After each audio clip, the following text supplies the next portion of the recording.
عليكم ورحمة الله وبركاته.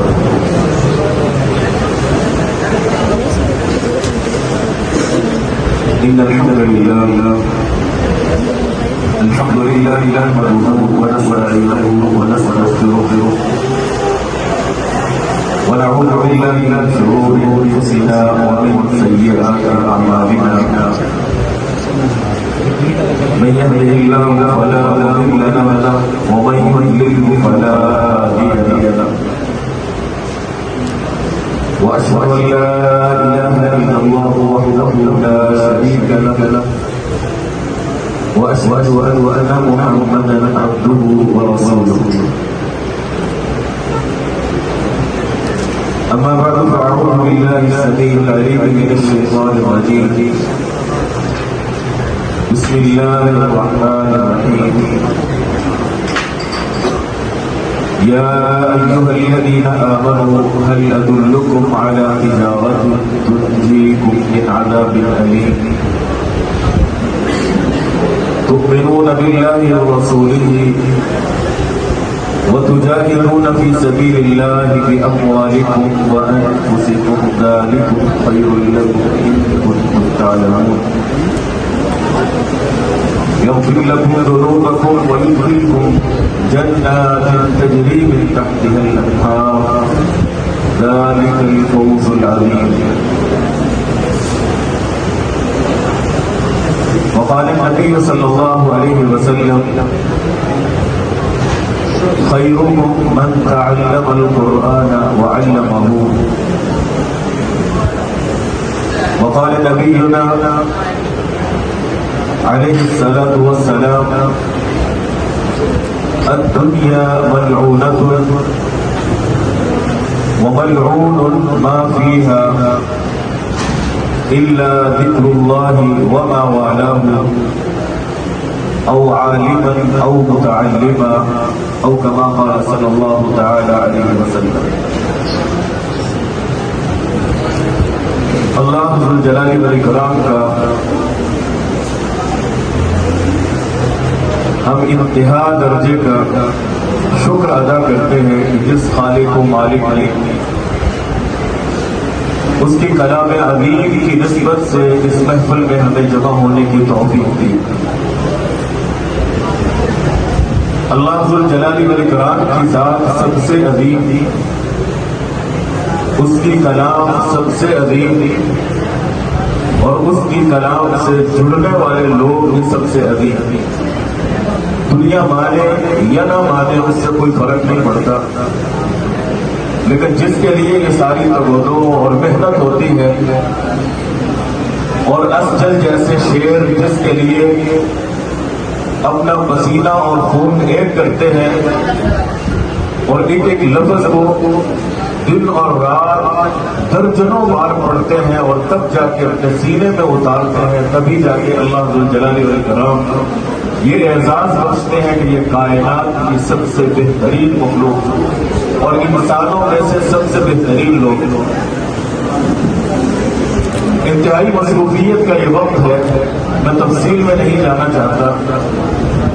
اسی طرح کی ایک تقریب کوفہ کی جامع مسجد میں منعقد ہوئی اور اس کو منعقد کرنے والے سیدنا ابو موسیٰ اشعری رضی اللہ تعالی عنہ تھے. صحیح مسلم میں اس کا کچھ حال مذکور ہے. میں وہی بات بیان کر کے اور وہی تقریب ذکر کر کے اپنی بات کو سمیٹوں گا. سیدنا ابو موسیٰ اشعری رضی اللہ تعالی عنہ کوفہ تشریف لائے اور انہیں پتہ چلا کہ یہاں 300 کے قریب قرآن قرآن وہ قرآن کریم کی تکمیل کر چکے ہیں. انہوں نے انہیں بلایا، کوفہ کی جامع مسجد میں جمع کیا اور پھر ان سے خطاب کیا. صحیح مسلم اور دیگر کتب احادیث کے اندر ان کا وہ خطاب موجود ہے.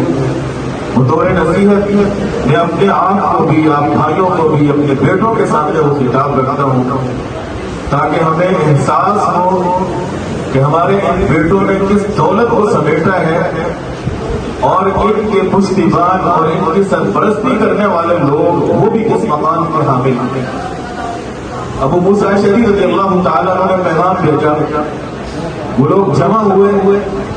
حضرت ابو موسیٰ اشعری رضی اللہ تعالیٰ عنہ کہنے لگے انتم خیار اہل البصرہ.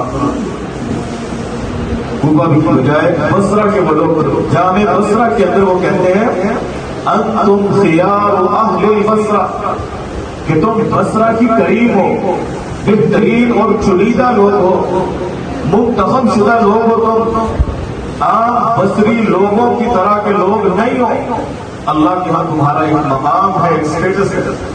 انتم خیار اہل البصرہ کیوں کہا کہ امام کائنات کی زبان سے سن رکھا تھا خیرکم من تعلم القرآن وعلمہ کہ تم سے سب میں سے بہترین لوگ وہ ہیں جو قرآن کریم سیکھتے ہیں اور آگے سکھاتے ہیں، قرآن کریم پڑھتے ہیں اور پڑھاتے ہیں، قرآن کریم کے ساتھ اس کا تعلق ہے، شغف ہے، ان کے شب و روز لیل و نہار قرآن کریم کے ساتھ بسر ہوتے ہیں. کہتے ہیں انتم خیار اہل البصرہ. اور اللہ ذو الجلال والاکرام یہ دولت ہر کسی کو نہیں دے دیتا. خود قرآن کریم یہ اعلان کرتا ہے ثم اورثنا الکتاب الذین اصطفینا کہ ہم نے کتاب کے وارث ان لوگوں کو بنایا جو ہمارے چنیدہ لوگ تھے، وہ لوگ جو ہمارے پسندیدہ لوگ تھے، معاشرے کے چنے ہوئے لوگ تھے. ان لوگوں کے سینوں کے اندر ہم نے اس کتاب کو اتارا. اور آپ صلی اللہ علیہ وسلم نے بھی فرمایا تھا من یرد اللہ بہ خیرا یفقہہ فی الدین. اللہ جس بندے کے ساتھ بھلائی کا ارادہ کرتے ہیں اپنے دین کی سمجھ بوجھ اسے دیتے ہیں. تو یہ ہر کسی کے اپنے من کی بات نہیں ہے کہ میں اس طرف چلا جاؤں اور چلا ہی چلا جاؤں. کتنے لوگ ہیں جو اس وادی میں قدم رکھتے ہیں اور اگلے ہی لمحے اس میدان سے منہ پھیر کے نکل جاتے ہیں. اللہ کی طرف سے انہیں توفیق نہیں. اسٹر کے ساتھ شریک ہونے والے کتنے ساتھی ہوں گے؟ ہم غور کریں تو کتنے لوگ آتے ہیں اور کتنے اس کتاب کے ساتھ وابستہ ہوتے ہیں اور کتنے ایسے ہوتے ہیں جن کے نصیبے میں یہ کلام نہیں ہوتی اور وہ نکل جاتے ہیں. یہ اللہ ذو الجلال والاکرام کا فضل اور اس کا احسان ہے. اللہ کے اس احسان کو کبھی نہیں بھولنا چاہیے. انتم خیار اہل البصرہ وقراؤہم تم بصرہ کے قراء ہو، بصرہ کا مکھن ہو، بصرہ کی کریم ہو، بصرہ کے چنے ہوئے لوگ ہو. یاد رکھو دوسری روایت کے اندر آتا ہے کہ تم لوگ ہو، تم لوگ تمہیں آئیڈیا سمجھتے ہیں. اگر جیسے محمود ابن مہران نے کہا تھا او قراء کرام کی جماعت، او حفاظ کرام، او حاملین قرآن، اگر تم درست رہے سارا معاشرہ درست رہے گا، اور اگر تم بگڑ گئے سارا معاشرہ بگڑ گا. اللہ ذو الجلال والاکرام نے تمہیں یہ ذمہ داری دی، یہ منصب دیا، یہ دولت دی ہے، اس دولت کی حفاظت کرو. سیدنا ابو موسیٰ اشعری رضی اللہ تعالیٰ عنہ کہتے ہیں وَلَا يَطُولَنَّ عَلَيْكُمُ الْأَمَلُ فَتَقْسُوا قُلُوبَكُمْ. اللہ نے اس دولت سے تمہیں نوازا ہے تو اس دولت کا لحاظ کرنا. جتنی دولت قیمتی ہو اسی قدر اس کی حفاظت کی جاتی ہے. آپ صرافہ بازار کے اندر جائیں تو آپ کو نظر آئے گا کیمرے لگے ہوئے ہیں، 10 تالے لگے ہوئے ہیں. کیوں؟ دنیا کے اعتبار سے وہ قیمتی متاع ہے. اور سبزی منڈی چلے جائیں بسا اوقات کچھ بھی نہیں ہوتا، کھلے بندوں مال پڑا ہوتا ہے، کوئی اس کی طرف نگاہ نہیں ہوتا. بغیر ہی اسی طرح جس کو اللہ قرآن کی دولت سے نوازتا ہے شیطان بھی اس کے پیچھے ہے، شیطان اس کو دور کرنے کی کوشش کرتا ہے. ابو موسیٰ اشعری رضی اللہ تعالیٰ عنہ کہتے ہیں اس دولت کی نگرانی کرنا، اس کا خیال رکھنا، اس کی تلاوت کرتے رہنا، کہیں ایسا نہ ہو کہ تم اس قرآن کو وقت نہ دو، ٹائم نہ دو اور یہ قرآن تمہارے دلوں سے نکل جائے. نبی کریم صلی اللہ علیہ وسلم نے فرمایا تھا قرآن اگر کوئی اس کا لحاظ نہیں کرتا، اس کی دہرائی نہیں کرتا، اس کے ساتھ اپنے تعلق کو کمزور کر لیتا ہے. آپ صلی اللہ علیہ وسلم فرماتے ہیں جس طرح اونٹ کی رسی کھل جائے اور وہ تمہیں نظر نہیں آتا، بھاگ جاتا ہے، قرآن کریم کی بھی اگر حفاظت نہیں کی جائے، مراجعہ نہ کیا جائے، دہرائی نہ کی جائے، قرآن کریم بھی اس سینے سے دور ہو جاتا ہے. ابو موسیٰ اشعری رضی اللہ تعالیٰ عنہ کہتے ہیں اس کتاب کو یاد رکھنا، اپنے اس تعلق کو نبھاتے رہنا، اگر تم نے اس تعلق کو نہ نبھایا تمہارے دل سخت ہو جائیں گے، اور جب دل سخت ہوتے ہیں بندے کا اللہ سے معاملہ بگڑ جاتا ہے. دل سخت ہوتے ہیں بندہ فرائض سے دور ہو جاتا ہے. دل سخت ہوتے ہیں بندہ کتاب و سنت سے دور ہو جاتا ہے، لوگوں کے اوپر ظلم ڈھانا شروع کر دیتا ہے. حضرت عبداللہ بن موسیٰ اشعری رضی اللہ تعالیٰ عنہ کہتے ہیں لوگوں اس قرآن کے ساتھ اپنے تعلق کو مضبوط رکھنا. اور پھر کہتے ہیں لو کان لابن آدم وادیان من مال لابتغى وادیا ثالثا. یہ دنیا ایسی میٹھی اور سرسبز ہے کہ جو بندہ اس وادی میں داخل ہوتا ہے اگر اللہ اسے 2 وادیاں مال کی، سونے کی، جانوروں کی بھر کے دے دے، اس کی یہ تمنا اور طرف ختم نہیں ہوگی، وہ تیسری وادی کی طرف چلی جائے. آج دیکھ لیں آپ اپنے معاشرے کے اندر، اپنی دنیا کے اندر، جس کے پاس جتنا زیادہ مال ہے اتنا بڑا حریص ہے وہ انسان، اتنا ہی بڑا بھوکا ہے وہ انسان. کبھی اس نے بریک نہیں لگائی، چاہے وہ سرداری ہو یا کوئی اور ہو کہ میں بریک لگاؤں اور بس کر جاؤں، مجھے اتنی دولت کافی ہے. نہیں، دنیا دار کبھی اپنے ہاتھ کھڑے نہیں کرتا، وہ آگے سے آگے نکلنے کی کوشش کرتا ہے. حضرت ابو موسیٰ اشعری عبداللہ بن قیس رضی اللہ تعالیٰ عنہ اس دنیا کی حقیقت کو واضح کر رہے ہیں کہ او قرآن کرام کی جماعت، اس دنیا پہ ریچھ مت جانا، اس دنیا کے اندر مگن نہ ہو جانا. یہ دنیا تو ایسی دنیا ہے جو اس میں قدم رکھتا ہے پھر وہ آگے ہی آگے چلتا چلا جاتا ہے بڑے بڑے. اور اس کے مقابلے دوسری چیز ہے، آپ صلی اللہ علیہ وسلم نے فرمایا تھا جو اس علم کے ساتھ اور قرآن کے ساتھ وابستہ ہوتا ہے، جس طرح اس دنیا دار کی مال کے حوالے سے بھوک ختم نہیں ہوتی، بے نہیں قرآن کریم کی طرف رکھنے والا، علم کی جستجو رکھنے والا، وہ بھی قدم بقدم آگے ہی بڑھتا چلا جاتا ہے. ان کی ریش اور ان کی گاڑیاں سفید ہو جاتی ہیں، اور تب بھی وہ اپنے آپ کو کہتے ہیں کہ ہم قرآن کے طالب علم ہیں، ہم سنت کے طالب علم ہیں. وہ تب بھی، میں پڑھ رہا تھا شیخ البانی رحمہ اللہ کے بارے میں کہ جس وقت وہ پڑھ نہیں سکتے تھے، کھڑے نہیں ہو سکتے تھے، وہ اٹھ اور چل پھر نہیں سکتے تھے، اس وقت بھی اپنے بیٹوں اور اپنی بیٹیوں کو کیا رکھا تھا کہ میرے پاس بیٹھ جاؤ اور رسول اللہ صلی اللہ علیہ وسلم کے فرامین مجھے سناؤ، قرآن کی آیات مجھے سناؤ. اہل علم اس وقت بھی علم کو حاصل کرتے رہے اور اس طرح اس دنیا سے چلے گئے جس طرح دنیا دار کی بھوک نہیں مٹتی مال کے حوالے سے، ایک طالب علم کی طلب علم کے حوالے سے جستجو ختم نہیں ہوتی. یہ ہے حقیقی طالب علم. تو قرآن کے ساتھ عبداللہ بن قیس کہتے ہیں اپنے اس لگن کو، لگاؤ کو، شوق کو بڑھاتے رہو، اپنے دلوں کو سخت نہ ہونے دو، دنیا کے اوپر مت بیت جاؤ. اور پھر حضرت عبداللہ بن قیس کہتے ہیں یا ایھا الذین آمنوا لم تقولون ما لا تفعلون.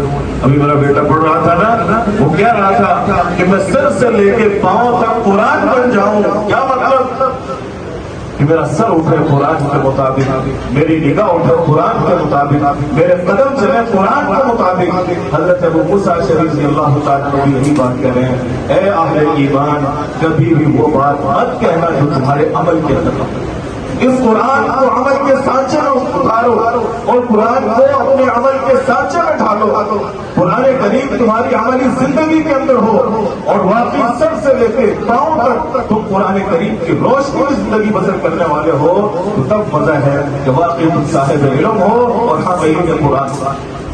اور حضرت ابو موسیٰ اشعری رضی اللہ تعالیٰ عنہ کہا کرتے تھے، اسی مجلس کے اندر انہوں نے کہا ان ھذا القرآن سائل لکم اجرا. اے میرے بیٹو، اے قرآن کرام کی جماعت، یہ قرآن باعث اجر بھی ہے اور باعث عذاب بھی ہے. جیسے رسول اللہ صلی اللہ علیہ وسلم نے کہا تھا القرآن حجت لک او حجت علیک، یہ اللہ کی کلام یا کل تمہارے حق میں دلیل ہوگی یا تمہارے خلاف اللہ کی بارگاہ میں شہادت.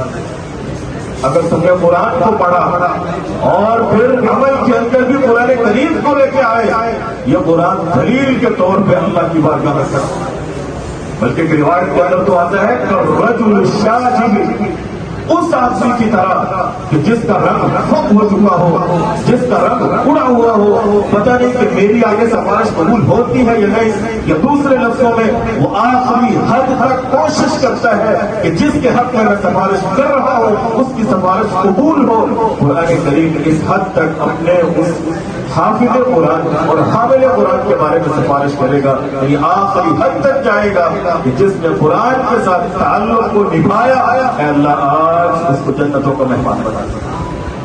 ابو موسیٰ اشعری رضی اللہ تعالیٰ عنہ کہتے ہیں ان ھذا القرآن کائن لکم اجرا، یہ قرآن تمہارے لیے اجر کا باعث ہے، اور اگر تم نے اسے پس پشت ڈال دیا، اللہ نے اس دولت سے تمہیں نوازا اور تم نے اس دولت کی قدر نہ کی۔ حضرت ابو موسیٰ اشعری رضی اللہ تعالیٰ عنہ کہتے ہیں یہ قرآن پھر تمہارے لیے عذاب بن جائے گا۔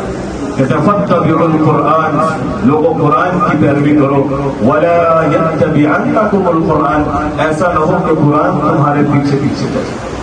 قرآن تمہیں پکارے کہ اس طرف جاؤ، قرآن کہے کہ یہ حکم مانو اور تم کہو نہیں میں اپنی منمانی کروں گا، میں اپنی خواہش کے اوپر عمل کروں گا، ایسا نہیں ہونا چاہیے۔ قرآن کے پیچھے چلو، قرآن کو اپنے پیچھے نہ چلاؤ۔ حضرت ابو موسیٰ اشعری رضی اللہ تعالیٰ عنہ کہتے ہیں اگر تم قرآن کے پیچھے پیچھے چلتے رہے، حبط به علی ریاض الجنہ، یہ قرآن تمہیں جنت کے باغیچوں میں نہ اتارے گا، جنت کے دروازوں میں تمہیں پہنچا دے گا۔ اور اگر تم نے قرآن کو موم کی ناک بنا لیا، جیسے چاہا قرآن کو اپنے پیچھے لگائے رکھا، جوڑ توڑ کرتے رہے، مروڑتے رہے، قرآن کریم کے احکام کو بدلتے رہے، قرآن کو سنت کی اہمیت کو اگنور کرتے رہے، اور ان بدبختوں کی طرح کل پرسوں میں نے وہ ایک فیس بک پہ پڑھا کہ ڈاکٹر صاحب ہیں کہہ رہے ہیں کہ شریعت کے اندر، قرآن کے اندر اگر کوئی چیز حرام ہے تو وہ فقط خنزیر کے سوا ہر شے حلال ہے۔ جب قرآن و سنت سے منہ موڑو گے پھر ایسے ایسے اسکالر سامنے آئیں گے کہ جو کہیں گے کتا بھی حلال ہے، بلی بھی حلال ہے، اور ہر حرام چیز حلال ہے سوائے خنزیر کے، ایسے ایسے شگوفہ چھوڑنے والے آئیں گے۔ تو قرآن کو موم کی ناک نہ بناؤ، اپنے پیچھے نہ چلاؤ، قرآن کے پیچھے پیچھے چلو۔ اگر تم نے قرآن کو اپنے پیچھے لگا لیا، حضرت ابو موسیٰ اشعری رضی اللہ تعالیٰ عنہ کہتے ہیں یہ قرآن تمہیں جہنم کے اندر پھینک دے گا، اعاذنا اللہ۔ تو میرے بھائیو یہ عظیم کلام اللہ ذوالجلال والاکرام نے اس کے لیے انتخاب کیا اپنے نبی کے دل کا، اور پھر اللہ ذوالجلال والاکرام اس امت کے اندر ایسے لوگوں کا انتخاب کرتے ہیں کہ جن کے دلوں کا کنیکشن رسول اللہ صلی اللہ علیہ وسلم کی ذات سے جاتا ہے۔ ذرا تصور کیجئے کتنا بڑا مقام ہے کہ میرا دل، اس طالب علم کا دل، قاری صاحب کا دل، محدث اور عالم کا دل، اس کا کنیکشن چلتے چلتے رسول اللہ صلی اللہ علیہ وسلم کے قلب اطہر سے جا ملتا ہے۔ لوگوں کو بڑا ناز ہوتا ہے کہ یہ میرا نسب ہے، یہ میرا خاندان ہے، یہ میری برادری ہے، یہ میرے ہیں، ان لوگوں کے ساتھ میرا تعلق ہے، میری سیاسی وابستگی فلاں کے ساتھ ہے اور وہ بڑے عہدے پہ فائز ہے۔ ذرا تصور کیجئے کہ یہ سلسلہ کہاں جا کے قلب اطہر کے اوپر، جناب جبرائیل کے اوپر، اور اللہ ذوالجلال والاکرام کی کلام تک، جس کلام کو رب تبارک و تعالی نے سب سے پہلے پڑھا اور حقیقی معنوں میں اللہ کی کلام ہے، پھر جناب جبرائیل نے پڑھا، فرشتوں نے پڑھا، رسول اللہ صلی اللہ علیہ وسلم نے پڑھا، اور آپ کے سینے سے پھر یہ کلام منتقل ہوتا چلا گیا۔ اللہ ذوالجلال والاکرام نے یہ کلام لکھ کے نہیں دیا، پہلی کتابیں وہ لکھی ہوئی آئیں اور مٹ گئی، بدل دی گئی، تحریف ہو گئی ان کے اندر، لیکن اس کتاب کی حفاظت کے لیے اللہ ذوالجلال والاکرام نے سینوں کو چنا اور سینوں کا انتخاب کیا۔ اور یاد رہنا چاہیے کہ کتاب و سنت کا انکار کرنے والے بسا اوقات یہ شبہ بھی چھوڑتے ہیں کہ قرآن تو بڑا بعد میں لکھا گیا، سنت تو 300 سال بعد لکھی گئی۔ اگرچہ پہلی صدی کے اندر قرآن بھی لکھا ہوا موجود ہے، حدیث بھی لکھی ہوئی موجود ہے، لیکن جو بات میں کہنا چاہتا ہوں کہ اصل چیز وہ کتابت نہیں ہے، اصل چیز وہ حفظ ہے، اصل چیز حفظ ہے۔ اگر کتابت اصل ہوتی اللہ ذوالجلال والاکرام اپنے نبی کو لکھا ہوا قرآن دے، لیکن نہیں دیا. قرآن کہاں دیا؟ آپ صلی اللہ علیہ وسلم کے قلب اطہر میں, اور آپ صلی اللہ علیہ وسلم کے دل سے پھر اگلے دل میں, پھر لو سے لو جلتی چلی گئی, شمع سے شمع روشن ہوتی چلی گئی, اور آج یہ کلام ان جیسے طلبا اور آپ جیسے لوگوں کے سینوں کے اندر محفوظ ہے اور تب قیامت رہے گا. اور اللہ ذو الجلال والاکرام ان سینوں کے ذریعے اس قرآن اور اس کلام کی حفاظت کرے گا. چاہے دنیا سے قرآن اٹھا لیے جائے. ترکی کا کیا حال ہوا تھا, ایک وقت تھا قرآن تو کے خلاف قرآن کی زبان کے اوپر پابندی تھی. آپ عربی زبان کے اندر اذان نہیں کہہ سکتے تھے, قرآن کریم کی تلاوت نہیں کر سکتے تھے. قرآن کریم کسی سے پکڑا جاتا تو یہ جرم تھا, اور ایسا جرم جس کی کوئی معافی نہیں. لیکن آج پھر اللہ ذو الجلال والاکرام نے ان لوگوں کو پھر قرآن کی دولت سے مالا مال کیا. آج ان کا وزیر داخلہ مصطفیٰ چپ کہتا ہے کہ میں جب تک صبح کو اٹھ کے اپنی منزل کی دہرائی نہیں کر لیتا مجھے چین نہیں آتا, اور کئی مقابلے وہ وزیر داخلہ جیتتی. حضرت علامہ پروفیسر ساجد مرزا بیان کرتے تھے, اللہ تعالیٰ اس کے اوپر اپنی رحمت فرمائے, کہتے ہیں میں جب بخار آ گیا, میں نے روس کا دورہ کیا, مجھے وہاں ایسے حفاظ ملے جب ان کے سامنے قرآن رکھ دیا جاتا تھا اور کہا جاتا تھا پڑھو, وہ پڑھ نہیں سکتے, اور جب ان سے سنا جاتا تھا پورا قرآن سنا دیتے تھے. ایسے ایسے لوگ تھے اوپر دیکھ کے پڑھنا نہیں جانتے تھے. کیوں؟ ایک وقت ایسا بھی آیا تھا روس کے اندر اور رشیا کے اندر, سورہ انقلاب آیا, قرآن کریم کے اوپر پابندیاں عائد ہو گئی. قرآن کے اوراق کے اوپر, صفحات کے اوپر تو پابندیاں لگا دی گئی, لیکن ان سینوں کے اوپر وہ پابندیاں نہیں لگا پائے. لوگ زیر زمین چلے گئے, انہوں نے زمین کے نیچے تہخانوں کے اندر مدارس اور مکاتب قائم کیے, اور اللہ ذو الجلال والاکرام نے اس کتاب کو یاد رکھا, اگلے لوگوں کو پڑھایا, انہوں نے اگلے لوگوں کو پڑھایا. نتیجہ یہ ہوا کہ بظاہر قرآن نہیں ان لوگوں کے پاس, لیکن حقیقت کے اندر ان کے سینوں میں قرآن کریم موجود ہے. یوں اللہ ذو الجلال والاکرام کے بندے اس کلام کی حفاظت کرتے رہے ہیں, کر رہے ہیں, کرتے رہیں گے, اور ہمیں بھی اس کا حصہ بننا چاہیے.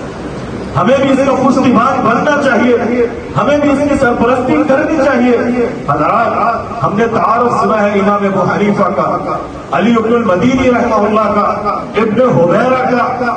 یہ عظیم لوگ ہیں کہ جنہوں نے علم کے اندر دین اسلام کی خدمت میں بے تحاشا قربانیاں دی ہیں. جناب عبداللہ ابن مبارک رحمہ اللہ جیسے لوگ, ان کا ایک تعارف یہ ہے کہ یہ لوگ بڑے صاحب علم و فضل تھے, لیکن آپ ان کی سیرت کو جب پڑھیں گے تو دوسرا لوگ سامنے آئے گا. جناب عبداللہ ابن مبارک رحمہ اللہ وہ تجارت اس غرض سے کرتے تھے کہ اے اللہ تو مجھے اس میں سے نفع دے, میں طلبہ علم کے اوپر خرچ کروں گا. یا ایھا الذین آمنوا هل ادلکم علی تجارۃ تنجیکم من عذاب الیم. لوگوں آؤ میں ایسی تجارت کی طرف تمہاری رہنمائی کروں جو تمہیں عذاب علیم سے نجات دینے والی ہے اور کامیابی اور کامرانی کے ضامن ہے. تجارت لن تبور, آج لوگ تجارت کرتے ہیں جس کے اندر ڈر ہوتا ہے کہیں لاس نہ آ جائے, کہیں اس کے اندر خسارہ نہ ہو جائے. لیکن اللہ کے ساتھ تجارت کرو جس تجارت کے اندر کوئی گھاٹا نہیں, کوئی نقصان نہیں. وما آتیتم من ربا لیربو فی اموال الناس فلا یربو عند اللہ. لوگ سود کے اوپر لوگوں کو قرض دیتے ہیں, پیسے دیتے ہیں. اللہ تعالیٰ کہتا ہے بظاہر وہ مال بڑھ رہا ہوتا ہے لیکن در حقیقت وہ کم ہو رہا ہوتا ہے, اور جو کچھ تم اللہ کے راستے میں دیتے ہو فَأُولَٰئِكَ هُمُ الْمُضْعِفُونَ. یہی وہ لوگ ہیں جو اپنے مال کو بڑھانے والے ہیں. اپنے مال کو بڑھانے والے یہ ہیں ایسے تاجر جن کی تجارت کے اندر کوئی گھاٹا, کوئی نقصان اور کوئی خسارہ نہیں. تو میں ذکر کر رہا تھا اہل علم کا, عبداللہ ابن مبارک, امام ابو حنیفہ, علی ابن مدینی, ابن حبیرہ, اور وادی قریب کے اندر, وادی قریب میں مولانا اسحاق چیمہ رحمہ اللہ تعالی, جہاں بڑے بڑے اصحاب علم و فضل کے مینار ہیں یہ لوگ. وہی آپ کو یہ بھی نظر آئے گا کہ یہ لوگ تجارت کرتے ہیں, دنیا کا مال اکٹھا کرتے ہیں, دنیا کا مال جمع کرتے ہیں اس نیت کے ساتھ کہ قرآن کریم اور اہل قرآن کریم کے اوپر خرچ کرتے ہیں. عبداللہ ابن مبارک وہ حج پہ نکلتے ہیں، لوگ اپنا زادرہ ان کے پاس جمع کرا دیتے ہیں، اور جب واپس پہنچتے ہیں سارے لوگوں کو ان کی تھیلیاں زادرہ والی واپس کر دیتے ہیں، ان کے درہم و دینار واپس کر دیتے ہیں، سارا خرچ خود کرتے ہیں، کماتے ہیں اس لیے کہ طلبہ علم کے اوپر خرچ کرتے ہیں۔ ابن کثیر رحمہ اللہ نے البدایہ میں خطیب بغدادی نے اپنی تاریخ کے اندر تاریخ بغداد کا ذکر کیا۔ آج تاریخ جسے قاضی ابو یوسف کے نام سے یاد کرتی ہے، ایک دن وہ بھی تھا کہ یہ یتیم تھے، چھوٹے سے بچے تھے، والد فوت ہو گیا، غربت کا عالم تھا، ماں چرخہ کاٹتی تھی، اونٹ وہ تیار کرتی تھی اور اس اونٹ کو بیچ کے اپنا پیٹ پالا کرتی تھی۔